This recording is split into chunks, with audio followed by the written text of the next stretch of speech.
คอยเพิ่นไปประสายหอยลงทงหาหอยหาเห็ดและหาปลาเพิ่นสอนอยู่บวกเพิ่นได้หัวมาเกียดจีนาแมงดาและกบน้อยมื้อนี้เฮียนคอยประมาณ6 โมงแลงเพิ่นเฮ็ดแนวกินแรงหอมหินกินตำดังมีตำหมักหุงหมกหัวกับกุ้งหางถอนให้ใจดังกำลังนั่งแม่ค่อยใส่ถึงอยากสิหออยากสิให้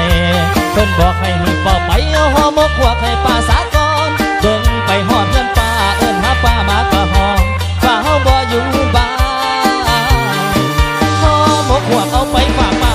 ไปหาห้อยไว้หน้าหัวหากับรถเสือกอย่างหัวแหกลมแข็งหัวรถกันเลยหาเบิ่งแห้งหอบขึ้นฮึบว่าห้องฮึมฝนกัดตกคำผ่านหัวไหลมาหอดทำฝนตกคำเฮาเปียกหอดหมกหัวห่อหมกหัวเอาไปฝากป้าไปหน้าห้อยไว้หน้าหัวหากับรถเสือกอย่างหัวแหกลมแข็งหัวรถกันเลยหา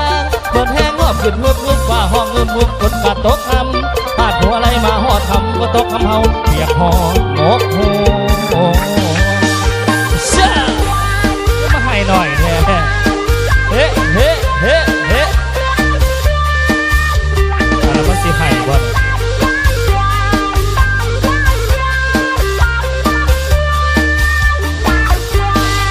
ระยะทางมันก็ไกลห่างเสียสิหอดเงินเอาคนห้อยหลาย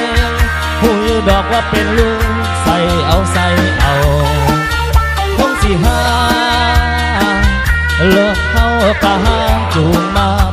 กะเฮาหูกะหิวกะหิวเขาโอ้ยแล้วก็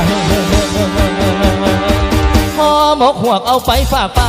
ไปหน้าละห้อยไว้หน้าหัวหากลับรถเสือกจากหัวแหกลมแข็งหัวรถกันเลยหารถแห้งงอบขึ้นฮึบว่าห้องฮึมฝนกัดตกคำผ่านหัวไหลมาหอดทำฝนตกคำเฮาเปียกหอดหมกหัวห่อหมกหัวเอาไปฝากป้าไปหน้าละห้อยไว้หน้าหัวหากลับรถเสือกจากหัวแหกลมแข็งหัวรถกันเลยหา